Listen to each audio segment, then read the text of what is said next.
Hello and welcome back.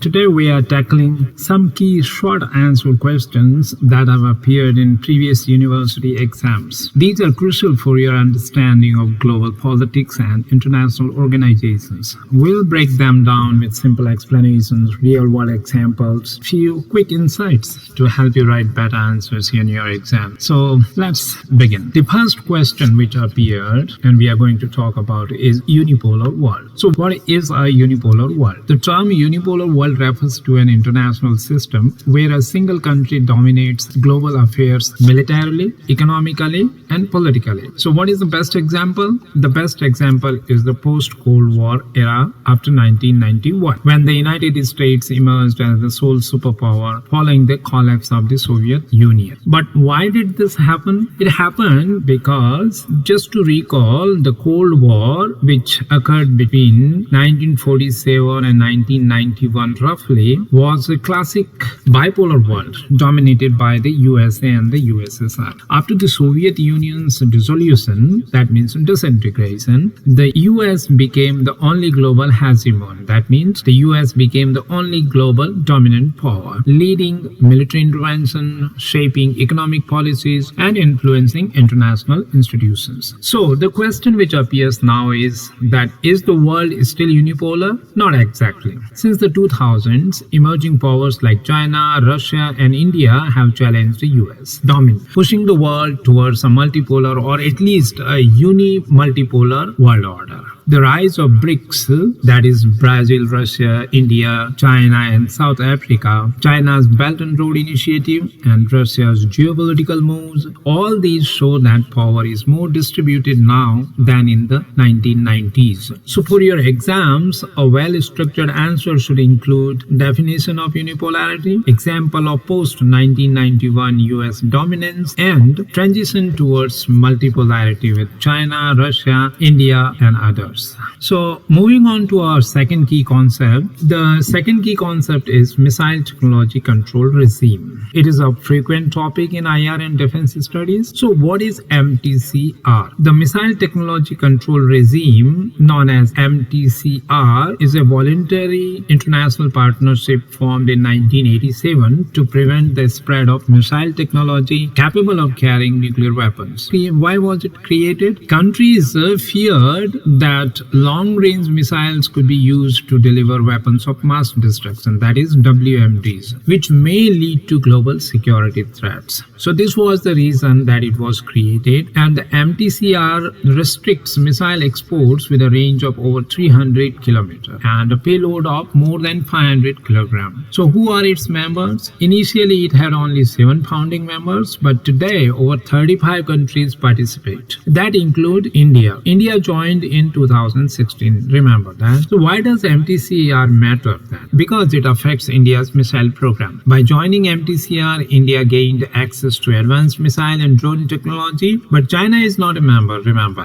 which impacts regional security dynamics. So for your exams, what should a well-structured answer include? It should include definition and purpose of MTCR, formation year, that is 1987, and key members, and of course impact on India's missile program and China's exclusion. So finally, let's talk about the World Bank, a name that frequently appears in international economic discussion. So what is the World Bank? Established in 1944, the World Bank is an international financial institution that provides loans and grants to countries for economic development projects. Its primary goal is to reduce poverty and boost economic growth in developing nations. So how does it work? It has 2 main institutions: International Bank for Reconstruction and Development, known as IBRD. This IBRD gives loans to middle-income countries. Remember that. The second institution it has is called International Development Association, that is called IDA. It provides grants and low-interest loans to the poorest countries. But why is it important for us to talk about the World Bank? It is important because it funds projects in infrastructure, education, health, and climate change. India has been a major beneficiary. The World Bank has supported projects like rural electrification, sanitation, and digital economy growth. But remember, World Bank is also criticized. For what reason? Some people argue that it promotes policies that favor Western economic interests. Remember, structural adjustment programs called SAPs have been criticized for forcing developing nations into debt. So for your exams,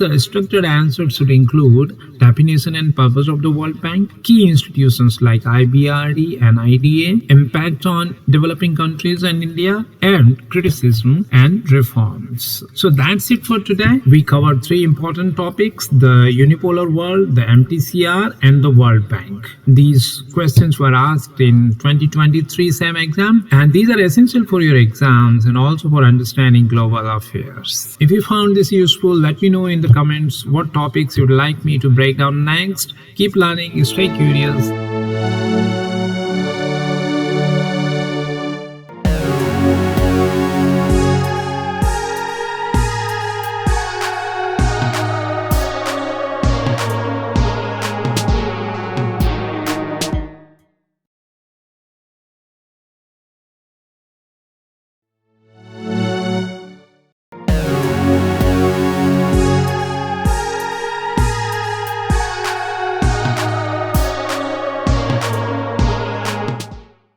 Hello and welcome back to another session of previous year's question paper analysis. If you are preparing for your university semester exams in global politics and international relations, this video is for you. Today we are breaking down some important frequently asked topics, and that include North-South dialogue, disarmament, World Trade Organization, and International Monetary Fund. These topics have appeared in multiple university exams, so this video will provide definitions, historical background, real-world examples, and answer writing strategies to help you score well. Let's begin. So, what is the North-South divide? The North-South divide refers to the economic and political disparity between developed nations, often called Global North, and developing nations, called Global South. So that is how it is referred to, North-South divide. It emerged in the political context of post-colonial era when newly independent countries realized they were still economically dependent on Western nations. So let's take a look at a historical background of how this term emerged and what is the context. The term gained prominence in the 1970s and 80s when developing nations, especially from Asia, Africa, and Latin America, demanded a fairer global economic order. If you are able to recall that the new international economic order, popularly known as NIEO, which proposed in 1974 the aim of reducing economic disparities. However, it faced resistance from Western nations. So what are the issues in the North-South divide apart from this NIEO? There are at least 4 issues. Trade imbalances, which deals with the problem of developing nations continuous export of raw materials, but they are recipient of costly finished goods. That means they import costly finished goods. Second is debt crisis. Many global South countries depend on IMF and World Bank loans, which lead to economic dependency. Third issue is technology gap. Advanced technologies remain concentrated in developing nations, and that limit global South progress. Fourth is climate change issue, which is global, but developed countries push for strict environmental laws, while developing nations argue that economic growth should not be sacrificed. So there is a blame game on this issue as well. Let's take one real-world example. The Doha Development Round, which happened in 2001 under the WTO, was meant to help developing nations, but due to the refusal of rich countries to lower agricultural subsidies, negotiations largely failed. Alright, so this is the issue of the North-South divide. How are you going to write this in exam in case it is asked? So what should be your exam answer structure? Your exam answer structure should include first definition of North-South dialogue. So begin with definition of North-South dialogue and then mention economic and political issues as we discussed above, that include trade, debt, tax and climate related issues, and then give an example of NIEO or WTO's Doha round. And then while concluding, you can raise this question: is the gap narrowing today? Now that we have understood the global economic divide, let's move on to another key global issue, and that is disarmament. So what is disarmament? Disarmament refers to reducing or eliminating weapons, particularly nuclear arms, to promote global security. You can mention at least 4 types of disarmament. Unilateral disarmament. What happens under this? When a country voluntarily reduces its arms. For example, South Africa gave up its nuclear weapons in the 1990s. This is called unilateral disarmament. There is another category or type of disarmament that is called bilateral disarmament, wherein 2 countries agree to limit arms. An example we have is that of Russia and US. They went for a START treaty. Third type of disarmament is multilateral disarmament, wherein multiple nations negotiate to reduce arms stockpiles. For example, Non-Proliferation Treaty, popularly known as NPT, and Comprehensive Test Ban Treaty, known as CTBT. So these were the types of disarmament. Next, we can mention few major disarmament agreements, and that include NPT 1968. NPT means again the same thing, Nuclear Non-Proliferation Treaty, which prevents nuclear weapons spread. And then we have another agreement called Comprehensive Test Ban Treaty. CTBT happened in 1996. It bans nuclear testing. There is Strategic Arms Reduction Treaty, as we mentioned earlier, in the form of START, S-T-A-R-T, which happened in 1991. Under this treaty, US and USSR reduced their nuclear arsenal. So whenever it comes to,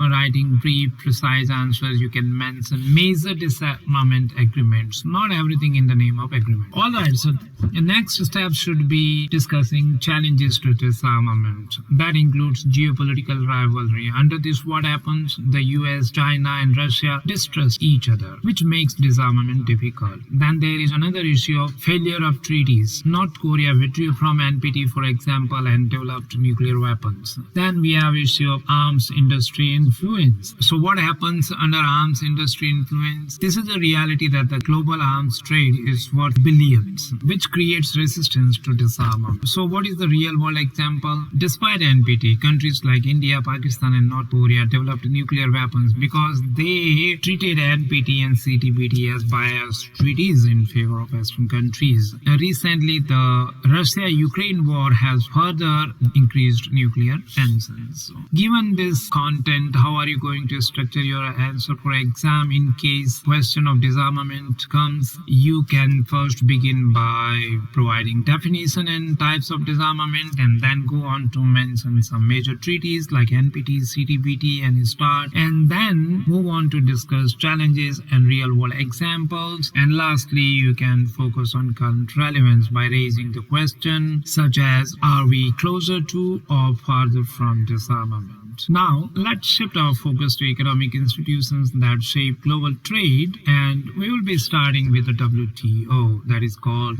World Trade Organization. So what exactly is WTO? The World Trade Organization was established in 1995 to regulate international trade and ensure free and fair global markets. Remember, it is part of Bretton Woods system of governance. What are the key functions of WTO? It includes 4 key functions. Trade liberalization. Under this, it reduces tariffs and trade barriers. Second function is dispute settlement, wherein it resolves conflicts between nations. Third function is rule enforcement, wherein it ensures countries follow global trade laws. And the fourth function is to support developing nations. What kind of support? It helps them compete fairly. However, WTO has been criticized for at least three issues. First is that it favors rich countries, wherein Western nations often control the agenda. Second criticism is that intellectual property issues, wherein high patent costs make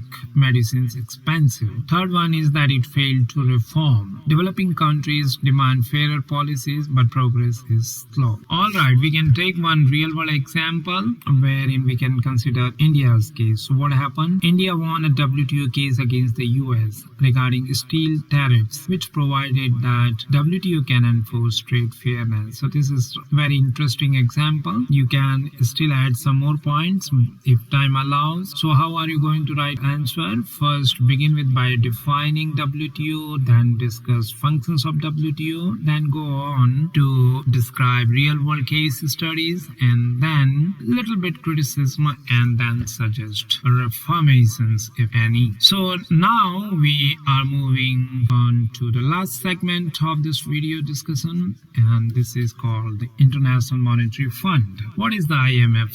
Let's talk about it. The International Monetary Fund, or popularly known as IMF, was established in 1944 to provide financial assistance to countries in crisis. So what are the functions of IMF? It includes at least three functions. It monitors global economy, wherein it tracks economic stability, and then we have second function where it provides loans to help countries in financial distress, and third function includes technical assistance, wherein it guides economic policies. However, just like WTO, the IMF has also been criticized. As we have discussed elsewhere, there are major three criticisms leveled against IMF. First is that structural adjustment programs, popularly known as SAPs, force developing nations to cut public spending. Second criticism is debt trap. Some countries struggle to repay IMF loans. And third criticism is Western control. It is often criticized that IMF policies often favor the US and EU. We have real-world example in 1991. What happens? India's 1991 economic crisis led to IMF intervention, which forced economic liberalization reforms. Alright, with this background in mind, what are you going to write in the name of International Monetary Fund in case any question emerges in your exam? First, you should, as usual, begin with